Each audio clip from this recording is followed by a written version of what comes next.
Good afternoon, everyone. Thank you so much for joining us on this webcast today, hosted by Northern Micro and sponsored by Dell Technologies. Today, we're doing a thought leadership event based on pandemic fighting technology and the reinvention of institutions in the second era of the digital age. Today, we have a very special guest speaker. Don Tapscott is the co-founder and executive chairman of Blockchain Research Institute. He's a world-leading authority on the impact of technology on society and business and governments for that matter.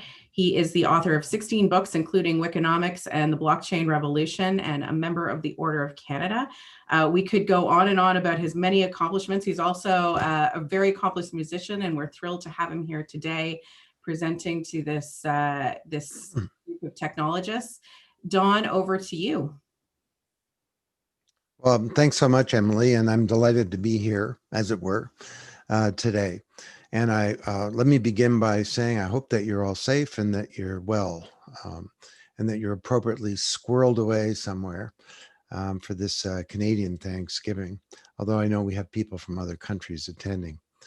Let's just step back for a bit and think about the situation we find ourselves. The world is one troubled place right now, and a lot of it has to do with COVID-19. And to me, this is really a turning point in human history.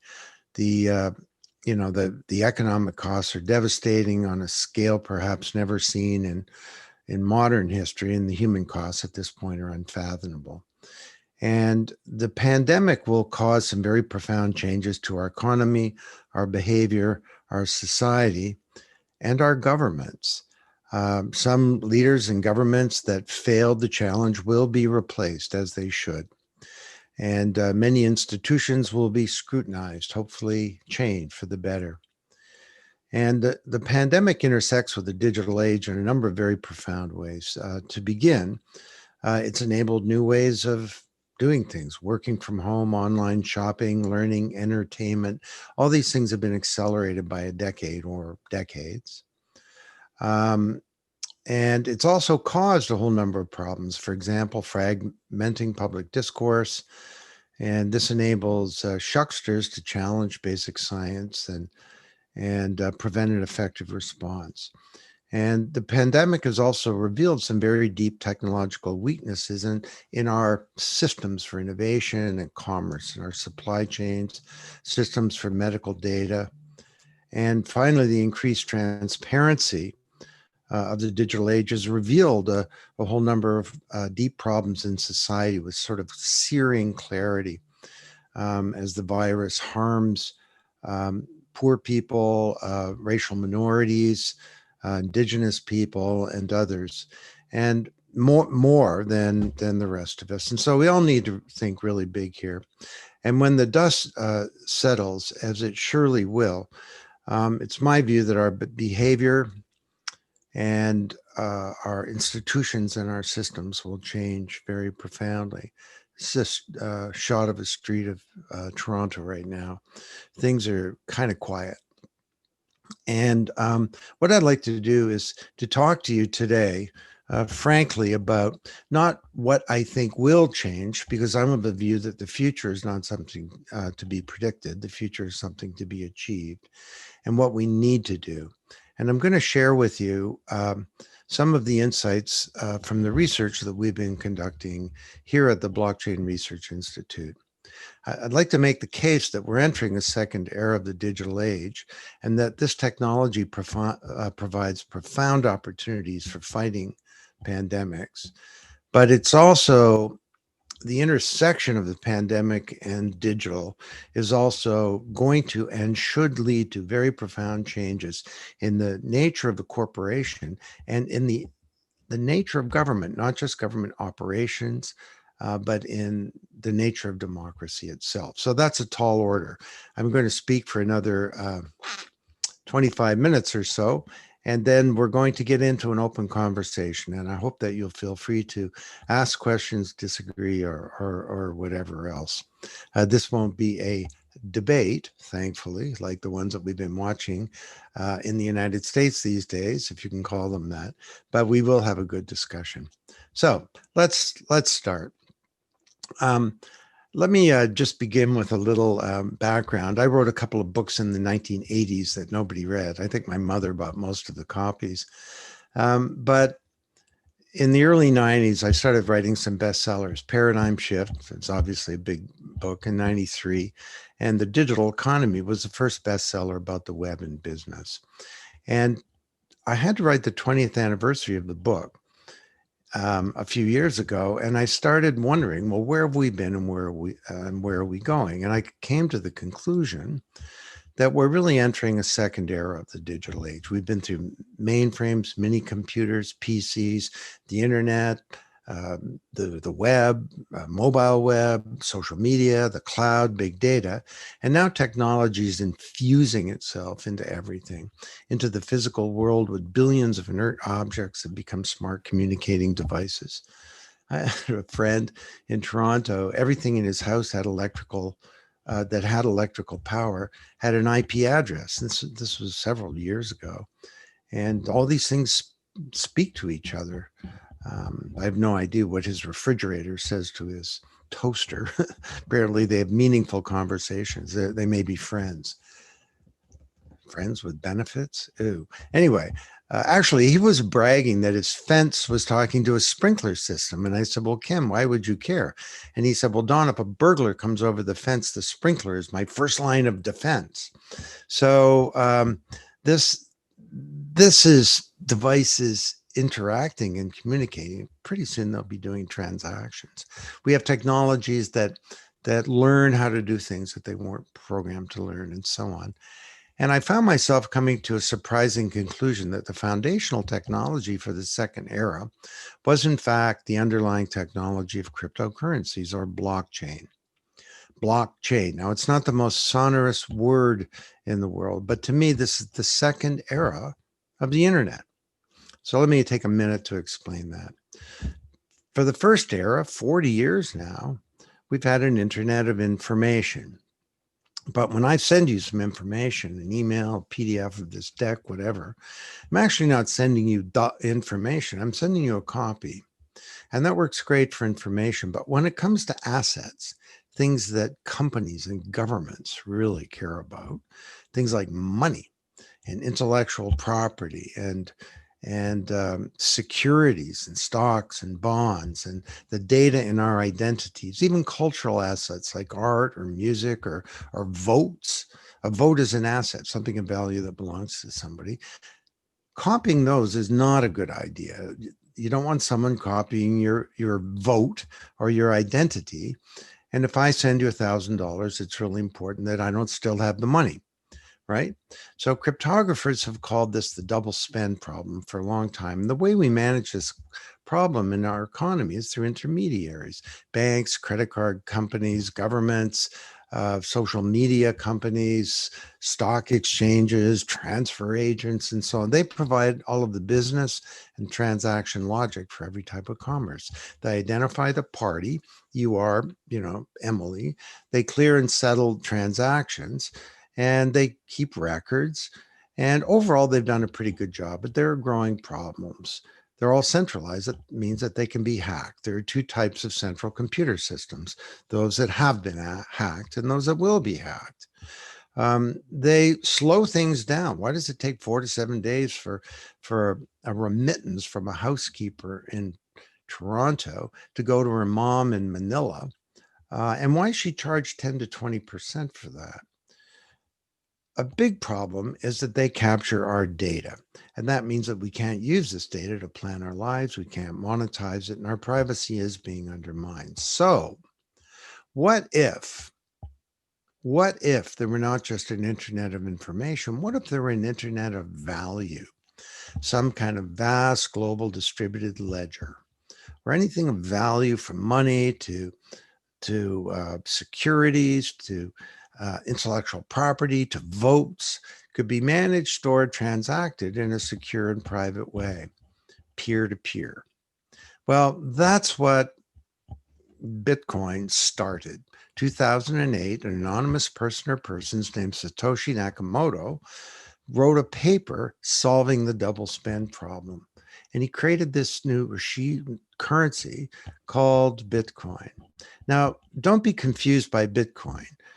Sure, it has some use cases, but the real underlying pony here is this underlying blockchain technology.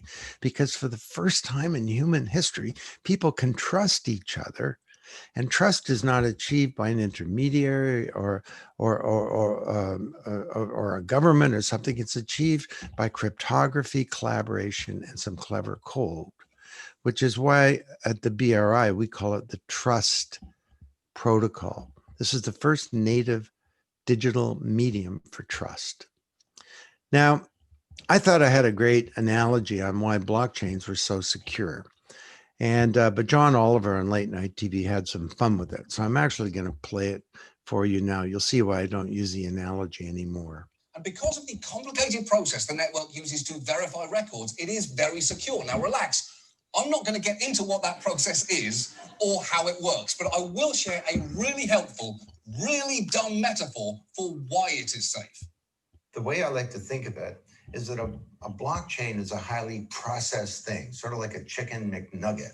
And if you wanted to hack it, it'd be like turning a chicken McNugget back into a chicken.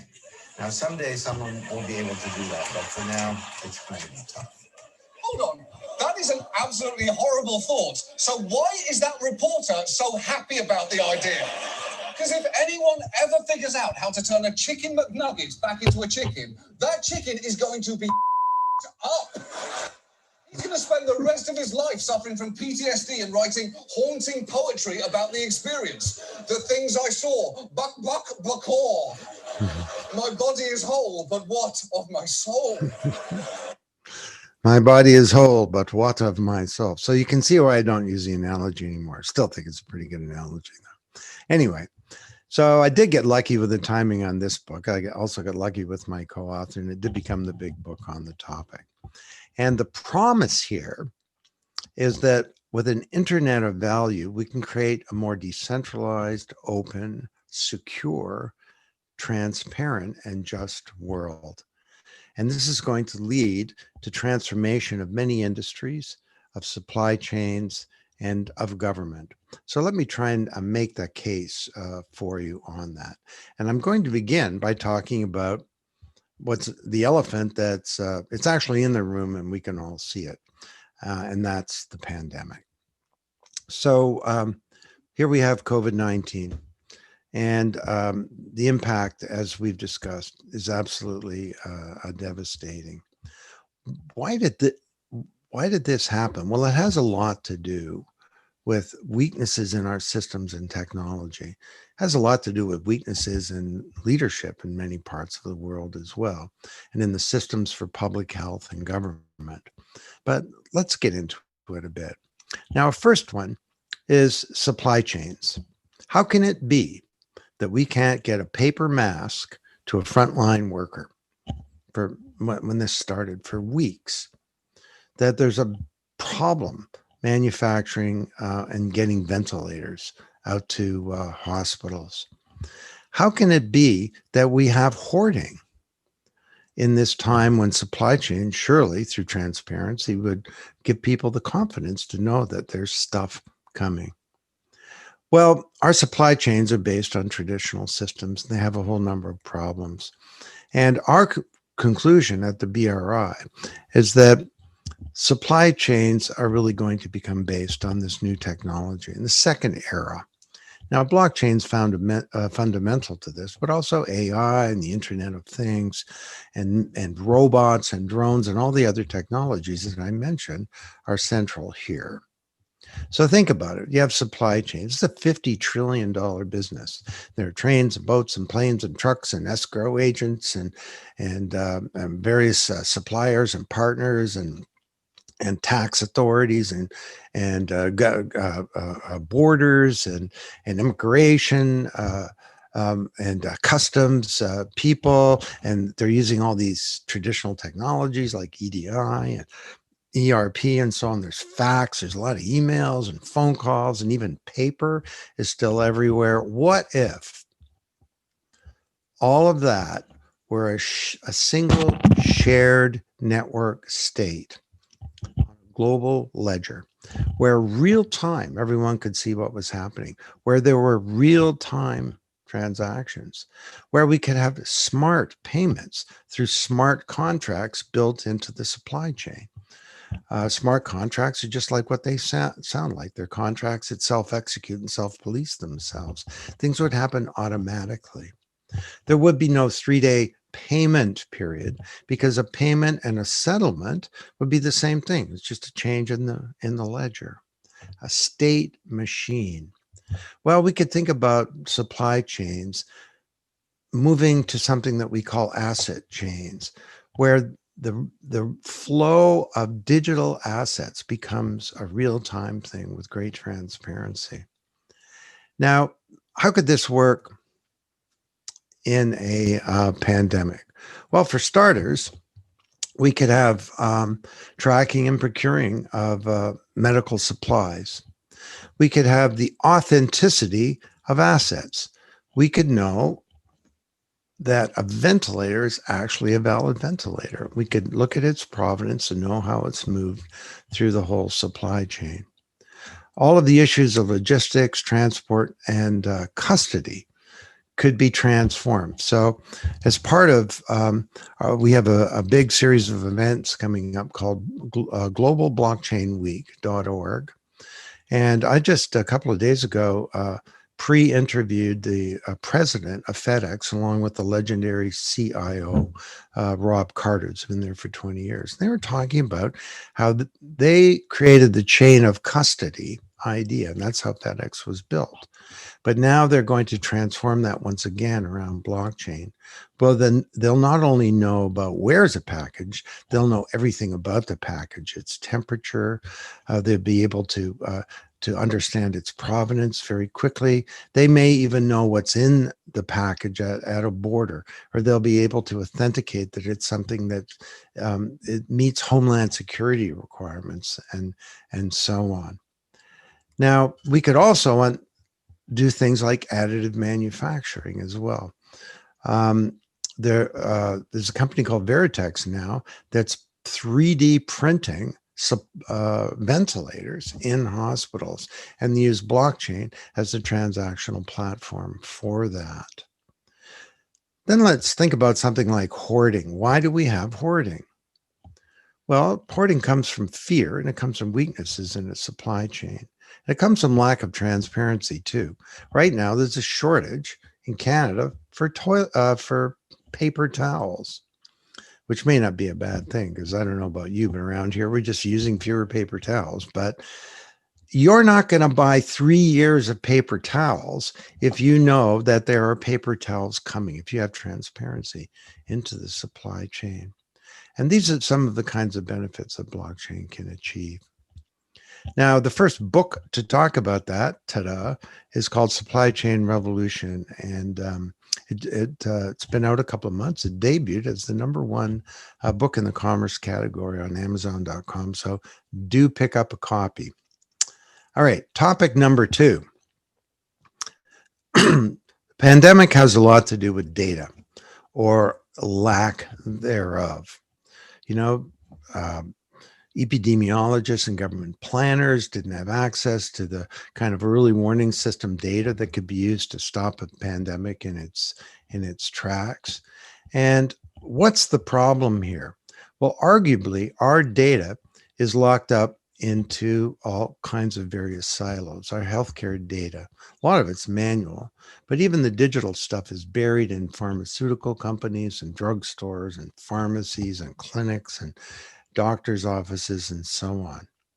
And this is a subset of a broader problem that we have about data in society, which is that we create all this data. This health data comes from your body. And increasingly, it's going to be real-time data. We're all, wearing these wearables that are tracking our heart rate and steps and so on. It could be tracking our temperature and whether or not we're coughing and all kinds of other things. But that data is captured by these large institutions. And overall, our data is created by us and it's captured by others. And the virtual Emily, this mirror image of her, may know more about her than she does, because she can't remember what she bought a year ago or said a year ago, or where exactly she was a year ago, what medication she had, or what diagnosis she had, and so on. But that data is captured by a series of what we could call digital conglomerates. And it's kind of like feudalism. You created some produce, and then the landlord took it all away and you were left with a little bit. Well, Emily's left with a few digital cabbages. And that means she can't use the data to plan her life. She can't monetize the data. It means that the data is insecure and she's going to be left picking up the pieces when it gets hacked. It means that her privacy is being undermined. And that's a real thing. People say to me, well, Don, privacy's dead. Get over it. If you got nothing to hide, what's your problem? This is foolishness. Privacy is the foundation of freedom. And this data represents our identities, and we need to get it back so that we can manage it responsibly. Now, to the point here, it also means that these data are all locked up in silos. So a pandemic comes along, we can't aggregate this data together.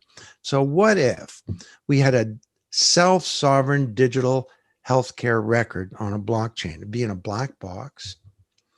And this is not a big step. UHN, University Health Network, number 4 health system, or is it number 2 now in the world, according to the recent studies? My UHN, before you leave the hospital after your x-ray, your radiology report is in your identity. Well, the next step is to move that to a blockchain where you own it.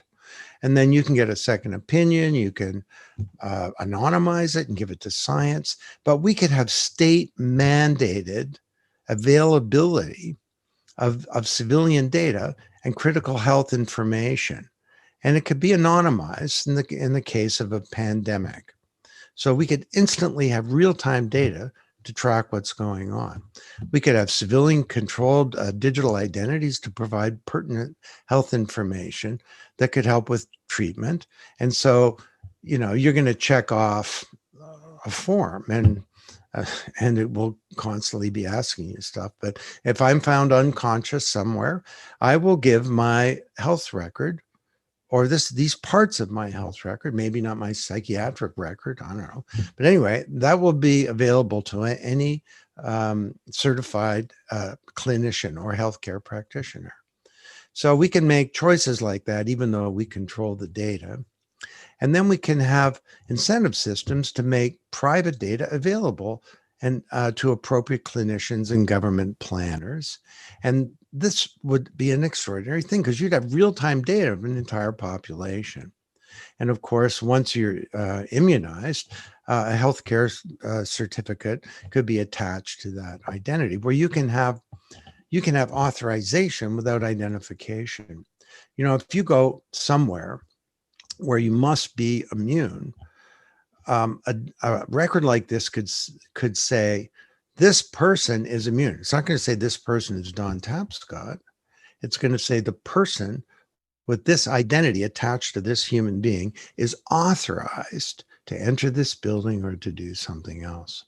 So what a huge opportunity that is. And of course, ultimately, all of our data can be in this self-sovereign digital identity. Now, how do you get people to do the right thing in this pandemic? How do you get people to wear masks? Well, it'd be helpful in the United States if the commander-in-chief would wear a mask and not say that they're silly. And of course, the head of state sets the corporate culture by their own behavior, whether they intend to or not. But there are all kinds of other things that we can do to get people to do the right thing. Now, one, of course, is the state forces it. That's one thing we could do. But a second is we could get people to act with integrity. And in our research, we found that there are all kinds of ways with blockchain to build incentive systems to where you create benefits for somebody through a token. And there are all kinds of benefits, informational benefits, even financial benefits, and so on, where they get digitized assets or tokens based on doing the right thing. and protecting themselves and others. How do you get the right skills and talent to a situation? Well, this is another one that we spent a lot of time thinking about. So something like licensing and staffing, we can have issuing of medical certifications on a blockchain, and we can also, through staffing, deploy the global, create a global medical talent marketplace. And that's one of these things that this technology does very well. And I'm racing through here because I don't want to run out of time and have our conversation at the end. But the other thing is that there are all kinds of steps that we can take, the final one, to sustain our economy. And because we need to get economic activity, and that's tied in with health outcomes and success. You know, isolation is one of the major risk factors in health. And we need to get people moving again and get them doing stuff again. Now, there are many topics here, but one of them has to do with money itself.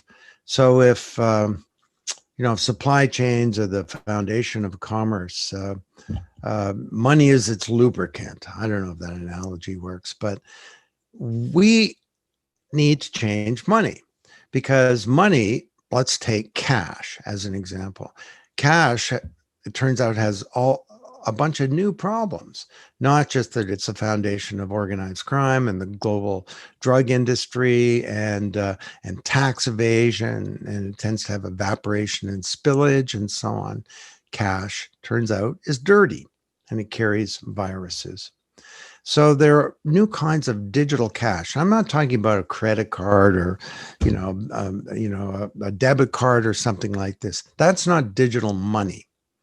That's traditional money that information about it is being stored in a computer system, and messages go around and point to who is the owner of who. I'm talking about money as a bearer instrument. If I have a $20 bill in my pocket, I'm the bearer of that cash. And that's what money is. We're going to make actual money digital, moving around on the distributed ledger. Now, most people think, well, that's Bitcoin and cryptocurrencies. Well, these community-based currencies are just the beginning. Now we have corporate initiatives like Libra from Facebook. And if Libra can pull this off, and that's a big if, they'll become the largest retail bank in the world by an order of magnitude. They could solve some really big problems, the remittances problem that I outlined. But lots of concerns about that as well. And you can bet that Jeff Bezos is not going to want people on Amazon paying for books using Libra. So Amazon, of course, has its own currency initiative underway. But the really big one is what I would call state-based or central bank digital currencies. And these are, what we're talking about here is the digital dollar. Basically, money becoming digital. So as part of our events that are happening at the end of October, globalblockchainweek.org, there's an amazing conversation that will occur between Alex Tapscott and Chris Giancarlo, the former head of the CFTC, the big commodities regulator in the US, is now part of the Digital Dollar Project. And he's working away quickly to try and solve this problem because China is coming out with a digital currency first, and they're going to roll that across Southeast Asia and into Africa, and they hold the potential to replace the US dollar as the currency of record. So the Fed in the United States is squirreled away in trying to solve that problem. We should do it here in Canada. We've got some great leaders in this country. Supply chain finance, another big opportunity. Insurance and risk management. And we can also have decentralized models of governance. So I'll just point you, before I close here, to a couple of other reading materials. This is a new book by Alex Tapscott, my co-author, and he's actually my son. Extraordinary, mind-boggling book about the future of all of this. So those are just 5 ideas. building just-in-time supply chains, solving the problem of our health data, building new incentives for people to do the right thing, making sure that we have the right skills and talent to address our medical needs, and taking steps to sustain the economy. These are all available for you now for free in a report, and you just go to blockchainresearchinstitute.org, and through a collaboration with Northern Micro, this is now available to everybody. blockchainresearchinstitute.org. Okay, so let me roar ahead here and try and talk about what all of this means. So I think this is going to lead to some big changes in the nature of companies and governments. And 80 years ago, a Nobel Prize-winning economist named Ronald Coase asked a deceptively simple question. He said, why does the firm exist? Adam Smith is right. And the open market's the best mechanism for allocating goods, resources, money, people. Why isn't everybody an independent contractor at every step along the way in production? Why do we have firms? And he said, the answer is, and he won a Nobel Prize for saying this, transaction costs.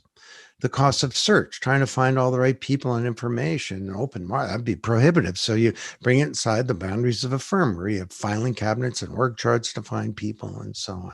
The cost of coordination, getting all these people to work together, the cost of contracting.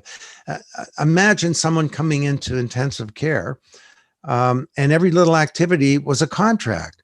You know, the physician would have to do a contract with the ventilator company and all the different pharmaceuticals and the suppliers of beds and on and on. Well, this would be prohibitive. So the industrial age corporation was vertically integrated, and it did everything from soup to nuts. That was also the architecture of the industrial age government. We call them government bureaucracies, right? And in the early days of IT and paradigm shift in 93, I said the boundaries of the firm and governments are becoming more porous because of IT. Then we saw the internet, and companies began to unbundle even further, as did governments. This is a 25-year-old diagram of the Cisco business ecosystem. They focused on what they did best and partnered to do the rest. What will happen now with blockchain? Well, I think the blockchain is demolishing these transaction costs and the costs of establishing trust. And this is going to lead to some big changes in the deep architecture and structure of the firm, but also of governments. You see, because we think that talent is inside. You know that expression, your most important asset goes out the elevator every night. Well, that asset may never go out the elevator at all. So let me just flip ahead here because I want to get to the conversation. Blockchain is changing every one of these industries in the private sector, but it's also changing many things about government. The nature and operations of government, it's changing money and money itself, but it can also help us solve the problem of the crisis of legitimacy of democracy.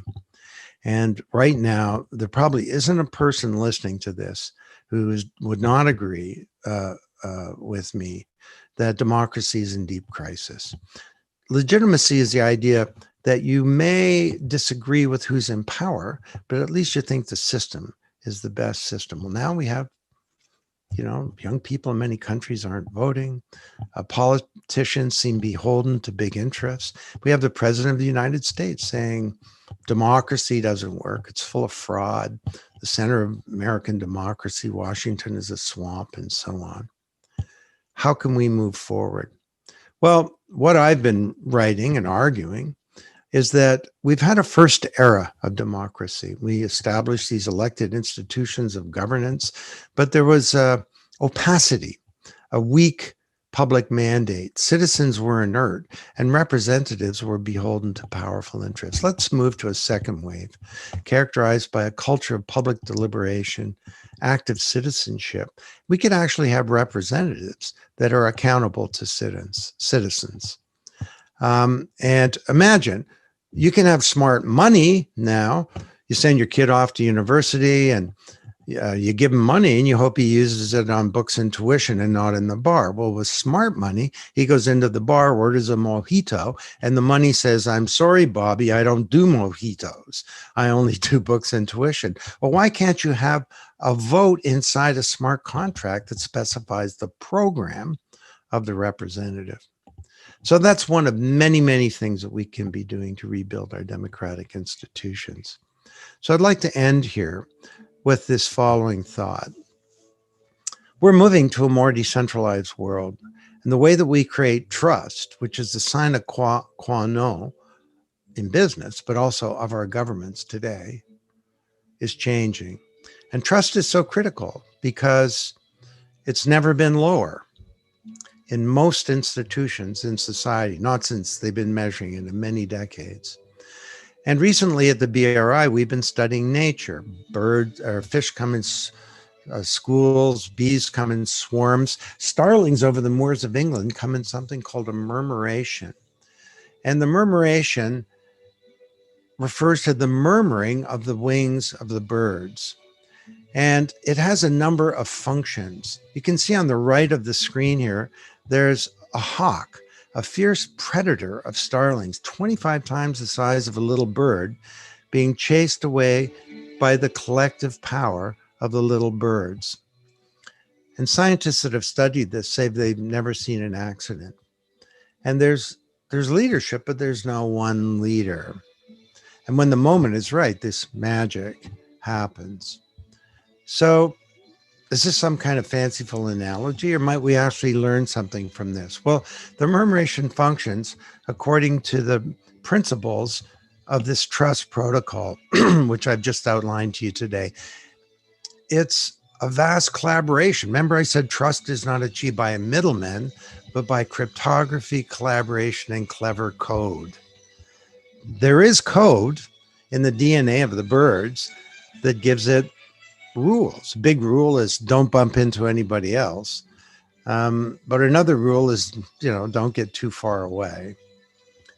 The murmuration has a great interdependence. When I'm speaking to a group of CEOs or business leaders, I'll say that I don't think business can succeed in a world that's failing. And exhibit A for that is this pandemic.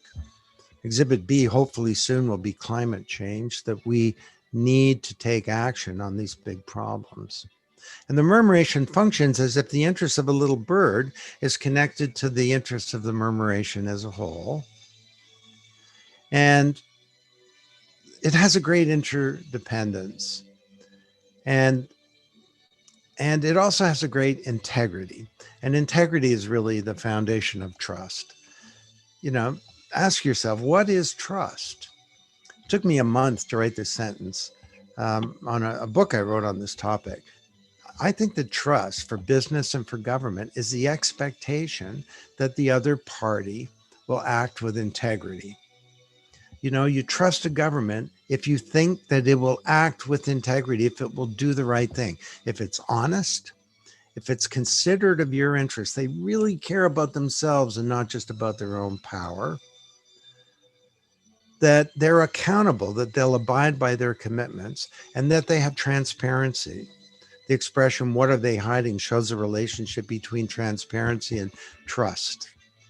Well, this thing acts with integrity such that a little bird will chase after a predator 25 times its size because it knows that the other birds will do the right thing, that they will have its back. So imagine if we connect ourselves on this planet with some kind of vast network of glass and air and cryptography and software. What intractable problems could we solve? We could fight pandemics a lot better, but we could also address many of the big challenges facing us as a civilization today. And it's my hope, I look at this thing and I get a lot of optimism that maybe this smaller world that my grandchildren inherit might actually be a better one. Thank you very much.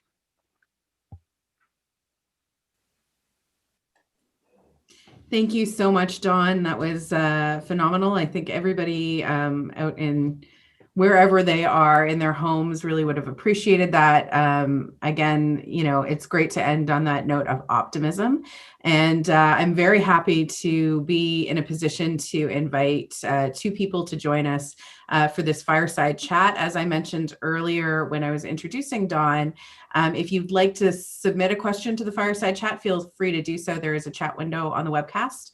I already have a couple of questions from some of the people that have been viewing at home.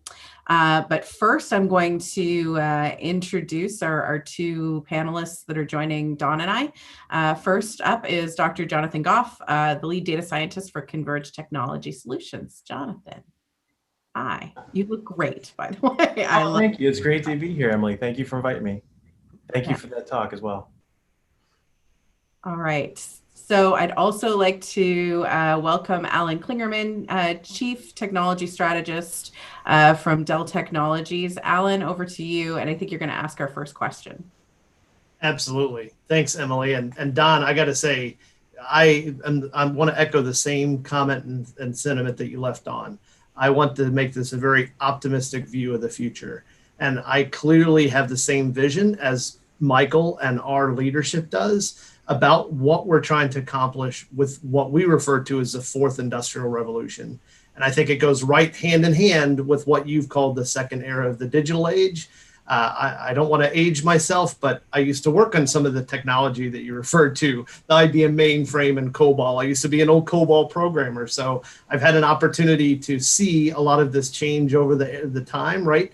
An era, and see how it's really technologies infuse itself into our everyday lives. And I loved your kind of commentary around technology and what it does even within the home. I thought it was funny what you said there in sensors, because yes, technology's embedded itself in everything, and I live that same life. I have a Ring doorbell. I have an ADT surveillance system tied to it, tied to a set of Hue light bulbs, right, to control and create better ambiance throughout the evening. A Nest thermostat, right, so that as I leave and come and go from my facility, I can keep my energy costs low and be more green and provide a better temperature when I come back, especially since I live in the South in Florida, hot sometimes, right? I want to make sure I come back to a cool home, and certainly just timing things. Think about the rain sprinkler timer that we used to have that was very manual in nature. It's just interesting to see how all of these have started to interconnect themselves.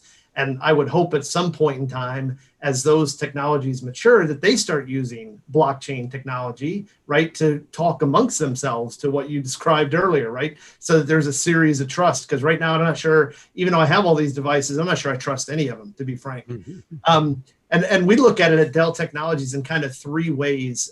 In most technologies we embrace, and blockchain is one of them. One is about blockchain for Dell. So that's how are we using blockchain solutions for optimizing our internal processes, whether it's internal facing only to optimize things for our customers, because it's always what it's about at Dell, or even things like making it externally available. Like you mentioned, certainly everybody knows the Bitcoin analogy, even if they don't know a lot about blockchain. I mean, we were actually one of the first commercial entities in 2014 on the Dell.com website to accept Bitcoin for a Dell purchase. So, lots of interesting things happening. And when you brought up the supply chain, that hit home, because if you look at how Michael built, Dell Technologies, it was all built on a just-in-time supply chain. Well, what do you think we've done? We actually already are using blockchain technologies with all of our partners that you guys know, right? We build a recipe for all these large compute elements that we stuff in the data center. And we need to have some safe and trusted communication to those partners, right? We're eating eating our own dog food, right? Or drinking our own wine. That might be a better analogy. And then we look at blockchain in Dell, right? Of how do we embed it in specific Dell products that we bring to market to make it a safer and secure environment for our customers, right? So think about it of even similar services that you're using today for phone home. If you're using any Dell technology, whether it's a PowerEdge server or any of our fantastic storage products, they phone home, right? So that we understand from a service perspective what's happening. I want to make sure that we create a good, trusted environment. We're using blockchain technology to get that accomplished. And then finally, the last one, and this is what leads to my question to Don, is we're looking, one of the things that I do is how do we take all these fantastic solutions that we bring to market and package it as such that it's more commercially available. We can take, technologies like blockchain, like artificial intelligence, package them as solutions that they're more mainstream, and we can bring them downstream in market. As Michael Dell, you probably have heard this before, it's about democratizing IT. So there's lots of barriers to entry to the space, right? How do we make it more mainstream in nature? And that's the whole concept of blockchain on Dell. So Don, my question is, while blockchain's obviously a very proven technology, it's fantastic. We're using it, right? Again, back to drinking our own wine. What I find in talking to our leaders, right, at all of our customers, is they find it's very difficult for their organization to understand all the transformative implications that it brings to them, right? They start to lock up because they don't know where to start. And clearly we all know, and you just covered a lot of them, they're business, ethical, and technical requirements that are still arcane, right, to many within the leadership even. And while democratization and open source frameworks are great, they do create some barriers to entry, back to my point, right? They elevate it because it's hard to find adequately skilled resources to help make this real, right, for the company. I just throw this out there, what have you seen successful of how does an organization get started, and is there an easier way to find those with adequate skills, to help me take those next steps? Wow. Okay. Well, that's a lot of great stuff. First of all, you mentioned Michael Dell. I've known him for a long time, and we've collaborated on and off, and there's some good stories there, probably more appropriate for the bar. But the fourth industrial age is exactly the same thing that I'm talking about. The first was steam, and we mechanized devices like hoes and shovels and so on. The second was electricity, and that enabled the industrial production line. That was a really big thing that happened there. And then you had these two eras of digital. The first, or the third in the case of the other nomenclature, was mainframes and minis and all that stuff that I talked about, PCs and the internet. And the fourth is exactly this. And also, I think that your four foci for Dell are exactly right. I mean, that's exactly what you need to be doing. So there are a lot of elements to the question. I don't want to spend too much time on it, but part of it is that this is taking some time. And there are some reasons for that. And in the interview, I did an interview with Fred Smith, the CEO of FedEx. This is in front of a large audience, actually, thousands of people at Consensus. And he said, back in the day, you'd create a great system, chain of custody, you'd build it out, you put a Dell logo on it, you take it to market, you achieve competitive advantage. He says, today, we want to do all that. We want to transform, for starters, the entire logistics industry, but you can't do it like that. You got to change the whole industry. You need standards throughout the industry. What is a bill of lading? And that would be one of 100 things that need to get standardized. So he says, this is going to take some time, but he says, but don't confuse the fact that this is profoundly affecting a $50 trillion industry with what some people say is that, well, blockchain is really, it's not so important. The reason it's because it's so important, it's changing the corporation as we know it. It's changing the architecture of government, and this is going to take a while. How do you get started? Well, the first thing is to join the Blockchain Research Institute and hire Northern Micro to help you. No, seriously, think big, but start small. And the very first thing, and you mentioned, is talent. We have a series of courses online. We spent almost $1 million developing these. They're delivered through INSEAD, number 1 or 2 business school in the world, on the Coursera platform, largest provider of online courses. Since the pandemic, those things have quintupled in their registration. And it's called Blockchain Revolution in the Enterprise. And that's a way of just getting people up to speed. Secondly, you need to find the elite talent within your organization, and these people exist. Third, start off with some pilots. and do a POC, implement a pilot, try it out, and then roll that out. And when you do, you're going to learn about all these broader, big, tough questions. The fourth is you can't just change your company. You got to change your whole industry. Join your industry association. So FedEx, actually, we work with them in helping create what's called BITA, Blockchain and Transportation Alliance, where it's not just FedEx, all their biggest competitors. Dell is part of that as well, actually. So, and every industry has an association like that. And the final thing would be to buy my books in massive volume. This is really the way to go for it. No, seriously. So that's a quick answer to a complicated question. That's a great answer. Thanks so much, Don. And just because we're getting close to the hour, I do want people to know that we chatted beforehand. Most of us don't have a hard stop that are on the panel. So we're going to keep going. We're going to get through the questions. And if you can stay and join us, great. If not, we'll send out a link to the recording. So over to you, Johnathan. Sure. Thank you so much. I love the idea of democratizing everything, right? Making it easily available, there being a carrot, so to speak, for quality compliance. There's so much you can do with blockchain. You're absolutely right. I love the idea, especially about how you can take the power out of the hands of the banks or take the power out of the hands of the intermediaries and push that down to the people who actually need it. One of the challenges, though, I have a hard time wrapping my head around is, maybe you could speak to this. What are the hurdles that need to be overcome, the biggest blockers or barriers to getting these capabilities into the hands of those people who could really benefit from it? I mean, for example, I can't remember the name of the app, but there's an app that a lot of people use to see crime in the local area, right?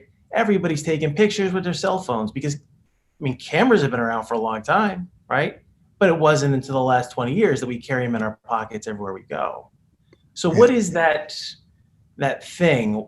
What do we need to get over so that we actually start carrying blockchain in our pocket, so to speak, and getting it to the people who actually need it the most? Yeah. Great question. So there are a lot of big challenges, to say the least, and they fall in all kinds of different categories. And you alluded to one, which is technology. The technology is still relatively immature. And user interfaces are still not exactly friendly. And, the whole crypto world is still quite arcane. And unlike the internet, which is a network of similar networks that all interoperate together, we have 1,000 blockchains that don't talk to each other. Bitcoin being one of 1,000 or more. So this is kind of analogous to the early days of the internet. I don't know. I'm sure you and Alan would remember back in the mid-90s that companies said, well, we're not going to use this crazy, wild internet, and there's all this porn out there and criminals and all the rest. We're going to build our own proprietary intranets, and that's what companies have been doing. But over time, these blockchains are coming together. And they're coming together in a whole bunch of ways. But one of them is that there are technologies that now are emerging that link them together. One is called Cosmos, the Internet of blockchains. Polkadot is another one. So over time, these technology problems will be overcome. And for all of the big challenges, Alex and I, when we were writing the book, we listed 10 of them, and I just mentioned one. And we said, well, we have to put these challenges in one of two buckets. Bucket number one, reasons why blockchain is a bad idea, it's not going to work, and we should just back off. Bucket number two is implementation challenges. And pretty much everything ended up in bucket number two. That doesn't mean that they're trivial, but they're significant. Now, there are other challenges too. One is the blockchain has an image problem. A lot of people view this as crypto, and it's somehow some kind of criminal activity, which is kind of understandable in the sense that criminals are always the first to adopt exciting new technologies, from the automobile to the flip phone. But On the other hand, it's misinformed. Like, well, Bitcoin's used by criminals. Oh, that's probably true. It is true. We estimate 1% of all Bitcoin transactions are for some kind of nefarious purpose, but 3% of all cash transactions, at least, are for some kind of nefarious purpose. So, and that, in fact, the smart law enforcement people really love Bitcoin. There's a great TEDx talk. A woman named Catherine Hahn spoke at TEDx San Francisco at the same event where my son Alex spoke. And she was a federal prosecutor who describes how law enforcement is using Bitcoin to catch the bad guys. And it's an extraordinary talk. The other big problems have to do with just the magnitude of this change. Like, just think about changing money, changing supply chains, changing the nature of democracy or governments. I mean, these are big, big fundamental challenges, and they're going to take a long time. Just to change the financial industry, as you mentioned, about intermediaries. You go into Starbucks and you tap your card, and a bunch of messages go through six or seven different companies. 3 days later, somebody gets paid. Well, as we said, if that were all on a distributed ledger, you wouldn't have those intermediaries, and the payment and the settlement's the same activity. There's no delay. It's like real time. You could have smart money, all kinds of other things. But just to bring about a change like that, you're talking about a financial industry that's hundreds of trillions of dollars, and that has systems that lock it into old models. It has a complete regulatory infrastructure in every country that has an old view of what is money, what is banking, what are the roles of all the different players. And this is going to take a while. I mean, do you think, though, that and can you think and reflect on how the internet changed things?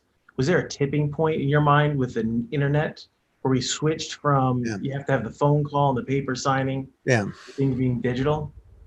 Well, I like the analogy a lot, actually, because you think about the internet. I was using the ARPANET in the late 70s. I was at Bell Northern Research.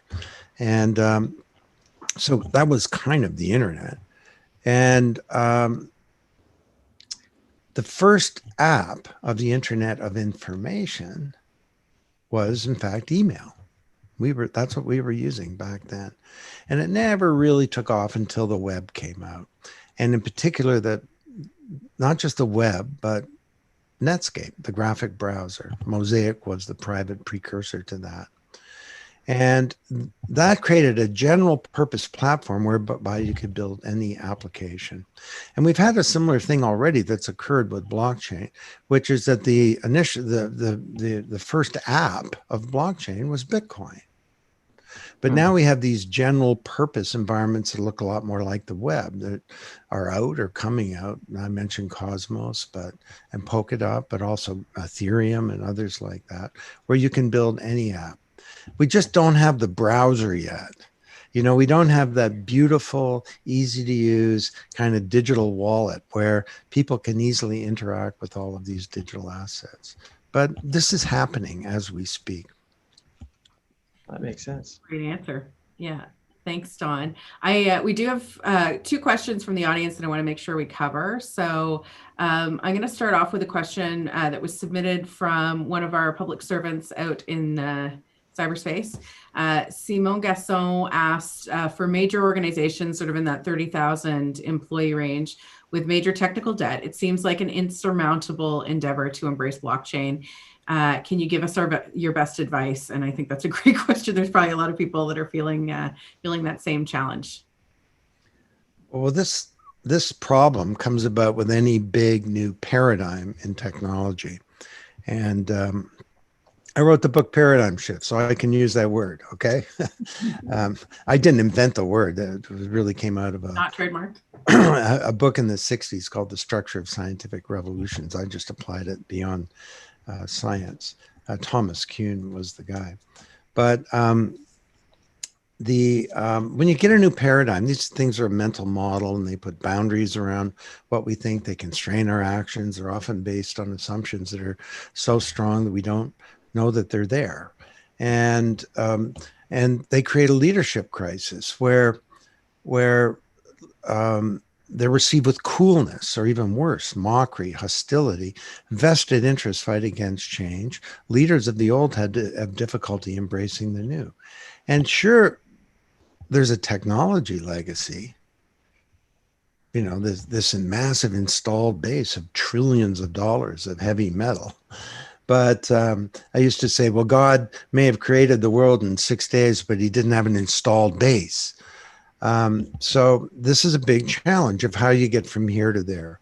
How do you create the conditions whereby new investments contribute to a desired future, as opposed to building up your legacy? Because every time you spend money in the old way, you're making it worse. So this has always been a big challenge when you get a new paradigm in technology. And this is probably the biggest one. Now, the good news is that blockchains integrate and can integrate with our existing systems in all kinds of ways. And as I said, don't think about boiling the ocean.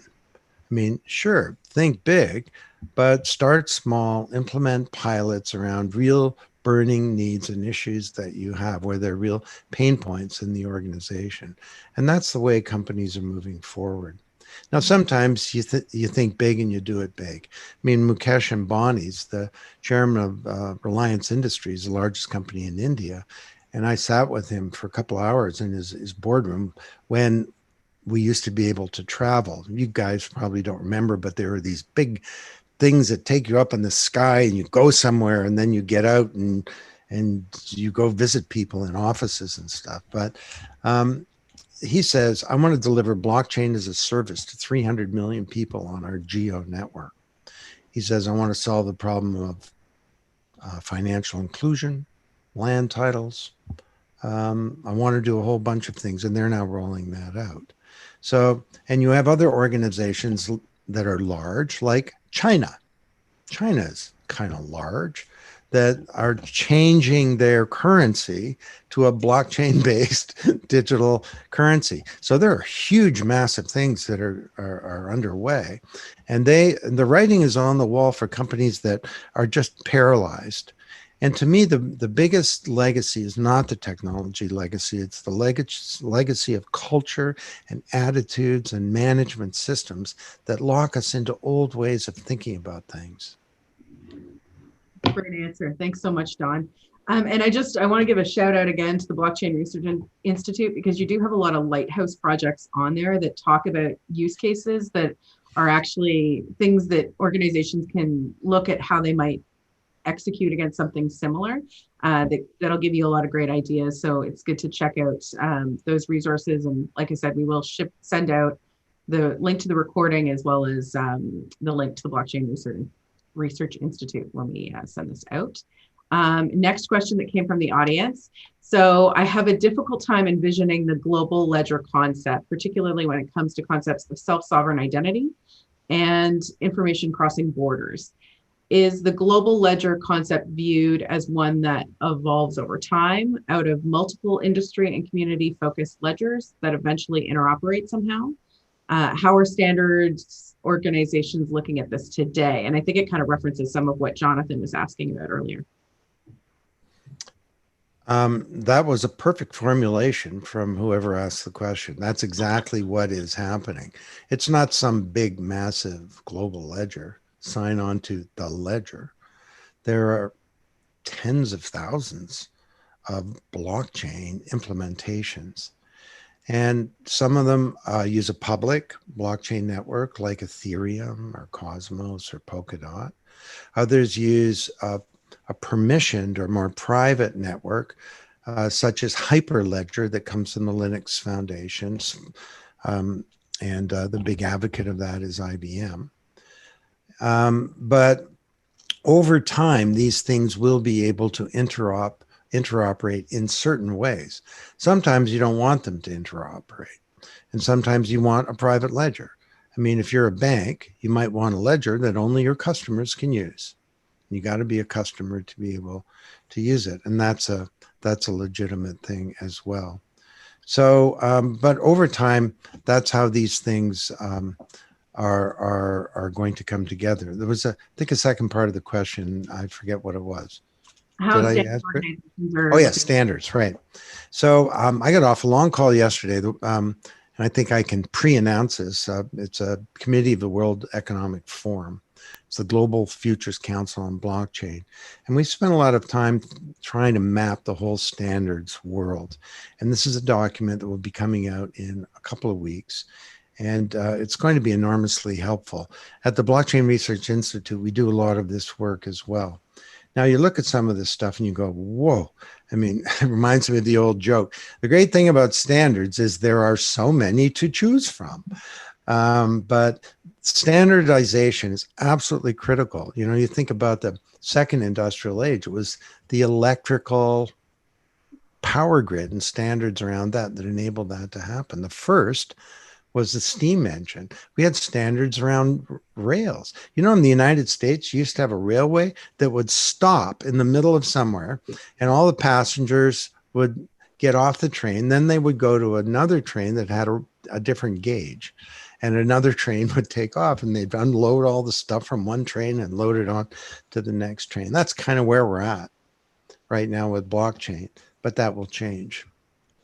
Awesome. Let me just say one more thing on this. You know, people say, oh man, these are such big technical problems. I can't see this ever happening. It's reminiscent of 1995 when I would show people the web. And I don't know, Emily, you're too young to remember, but I remember. But I bet you Alan would, that this is how a web page would load because it was called dial-up. And I showed that to my kids. The first time I saw Mosaic, I said, this is going to change the world, kids. And they were like, Dad, you can't be serious.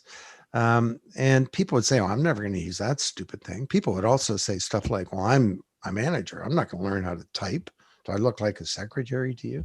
So there were all of these things about the immaturity of the web and our ability to embrace it that seemed like a real showstopper at the time, but they weren't. And the same thing is happening today.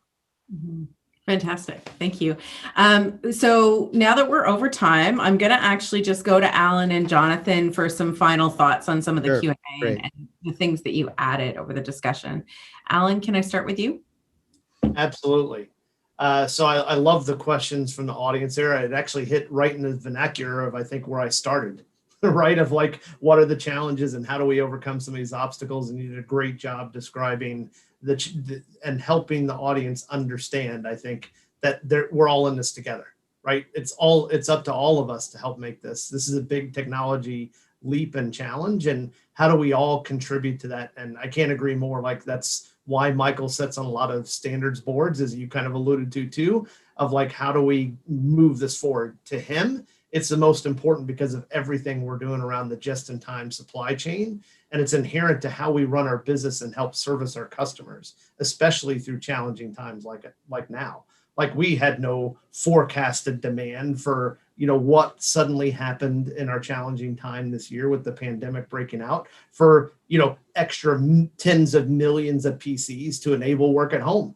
But yet we were able to make it happen and execute better than anybody in the industry because of what we have in place, and certainly underpinned by blockchain technology. I might have one other quick question, even though we're over time, if you don't mind, Emily. Just as kind of, it's probably a layup question, Don, because I'm sure you get asked this one a lot. And again, back to, since we know blockchain is all about trust, I still think even in the technology community, talking to our customers, there's a lot of confusion, right? Especially back to our analogy of Bitcoin versus blockchain. Like, people mix the terminologies and don't really understand the difference. And so they see reports, right, of Bitcoins being stolen, and they think, oh, it's possible to hack the blockchain then, right? Yeah. What would be your response there? I know how I would answer it, but I'd love to hear your perspective. Well, if you know how to turn a chicken McNugget into a chicken, you could do that, but nobody's figured that out yet.